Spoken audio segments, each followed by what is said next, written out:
E dal punto di vista invece degli stessi soggetti immigrati, gli atteggiamenti prevalenti o comunque gli atteggiamenti presenti nei confronti della società autoctona, della società italiana o friulana, se vogliamo dirlo, tu cosa rilevi? Allora, i pregiudizi ci sono tanti. C'è l'immigrato che è arrivato con un'idea di fare soldi e torna a casa sua. C'è l'immigrato che vuole integrarsi, vuole vivere qui e non sa, perché il futuro nessuno può prevederlo. Solo che spesso io ho contatto spesso con gli immigrati di ogni provenienza. C'è questa, spesso dicono guarda, perché mi ha visto che sono straniero, mi ha fregato nella busta paga, mi ha visto uno straniero che sono andato nello sportello di tanti sportelli, sia dell'INPS sia della motorizzazione civile, tanti dicono che guarda che perché mi ha visto come immigrato non mi ha dato tante le informazioni giuste.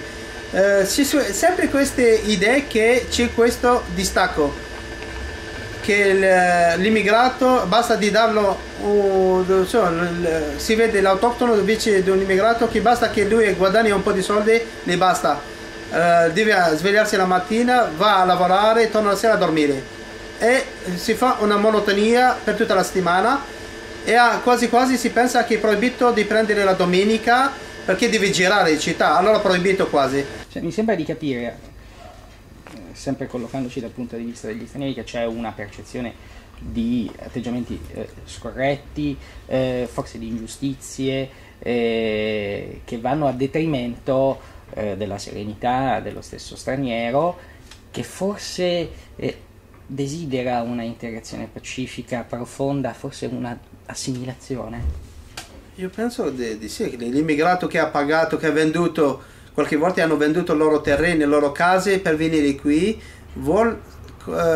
accettato di venire qui, vuol dire che vuole integrarsi, vuole far parte integrante di qua. Chi permette al suo figlio di andare in una scuola pubblica vuol dire che vuole integrarsi, accettato, di conoscere questa cultura, questa lingua, ma non ci sono queste, l'altra parte non le dà, non le offre questa opportunità di conoscere. Quanti immigrati conoscono non so, la realtà, per esempio Aquilea, le parti per esempio del tempo un po' del Medioevo, non so, quanti immigrati conoscono per esempio i bellissimi castelli che ci sono. Sì, ma anche un po' la storia del Friuli, per esempio la Carnia come qua, i cosacchi quando sono arrivati, non so, ci sono civiltà, ma ci sono tante cose che si può trasmettere e darle agli immigrati, ma non è che le imporre, ma ci sono tanti immigrati che vogliono conoscere, sapere, e se non gli dai il bello della zona, del paese, cosa gli dai? Solo rifiuto, solo no, tu devi lavorare, ti sfrutto, esito. Quindi c'è una strozzatura a questo punto tra una inclinazione, una tendenza da parte di questi numeri crescenti di stranieri di avvicinarsi e collocarsi stabilmente nel tessuto sociale e culturale del paese, e forse una fetta non esigua della popolazione che probabilmente non vede di buon occhio questo avvicinamento. Però a questo punto ti giro una questione su cui abbiamo già parlato, e di solito si ritiene dal punto di vista degli italiani che siano gli stessi stranieri a non volere questo avvicinamento o comunque a non voler aderire a un sistema che prevede determinate regole. Tu cosa ne pensi di questo parere? La verità è reciproco questo handicap di avvicinare queste due realtà. L'autoctono, o dico quello che del paese di origine, vede questa intrusione come una fobia, gli diventa qualcosa che non soltanto fregarlo soldi o fregarlo, ma anche vede che sta prendendo un pezzo di se stesso. L'altra parte, l'immigrato, dice guarda che io ho sentito che in quel paese, lo so, in Germania, in Francia, in Inghilterra, gli immigrati sono accettati, sono stanno meglio, sono parti integranti della società, possono diventare politici, perciò c'è sempre questo paragono. Allora c'è questa, io personalmente ho fatto un piccolo test con qualche italiani, in cui ho parlato, ho detto, ma io voglio diventare il sindaco, sto progettando di diventare il sindaco di Udine. Al 90% l'hanno ricevuta male, hanno detto come ti permetti di dire qualcosa del genere? Ho detto, perché non ho il diritto? Sono cittadino italiano, sono qua, perché non posso diventare? Perché Giuliani è cittadino, è diventato sindaco di New York? No, me l'ho detto, noi possiamo farlo all'estero, ma voi all'interno non potete farlo niente. Questa è una chiusura. Molti di questi atteggiamenti probabilmente derivano da un aspetto che tu stesso hai sottolineato prima, la gioventù dell'immigrazione,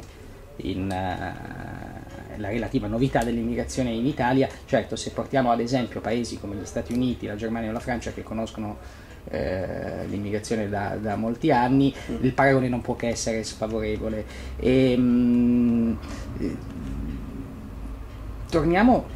Approfondiamo questo aspetto delle incomprensioni o della mancata comunicazione e quindi delle falle che si verificano nelle interazioni tra i gruppi. Tu puoi portare una testimonianza da uno degli epicentri probabilmente dell'immigrazione in Friuli o comunque a Udine. Siamo nel quartiere della stazione, non si parla d'altro che del quartiere della stazione, anche se i nostri intervistati ci ricordano che in realtà l'immigrazione si distribuisce dappertutto. Abbiamo appena intervistato una persona, Livia Riccardo di Giusto, che ci sottolinea che gli insediamenti aumentano sempre più. Cosa succede in stazione che preoccupa tanto? La verità non succede niente, il contrario. Io conosco tanti perché vivo qua da tanti anni in questa zona, e tanti mi dicono che guarda, sta cambiando al meglio perché c'è più sicurezza. Una volta non c'era la sicurezza, adesso si impegnano con più inchiostro che si versa, vuol dire che più si offre, allora c'è più sicurezza, la zona si sta cambiando vestito, marciapiedi nuovi, più luce, più illuminata, più, nel senso che anche perché la zona stazione, tutto il mondo hanno la zona della stazione sempre, perché c'è il passaggio di tutti gli studenti che arrivano la mattina e tornano la sera, perché c'è questo rumore, c'è questa gente che passa, c'è questo, per certi li spaventa, ma altri trovano una scusa per dire che sempre davanti alla stazione ci succede di tutto. Non possiamo mettere tutta la polizia o tutta la carabinieri solo che lavorano di fronte alla stazione, lasciamo la stazione. Alta criminalità non è davanti alla stazione, ma fuori, più al centro e più fuori, che succede di più.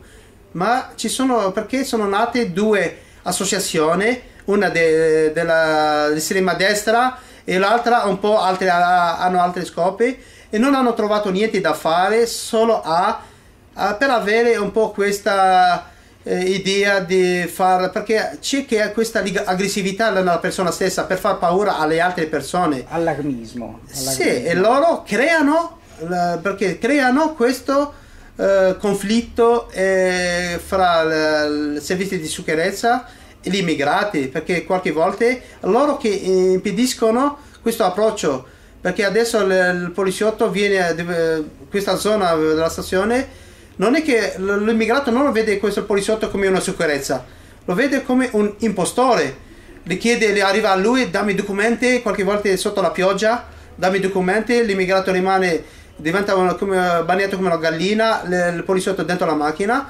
Che idea si può avere di queste cose? È sicuro quello che si vede.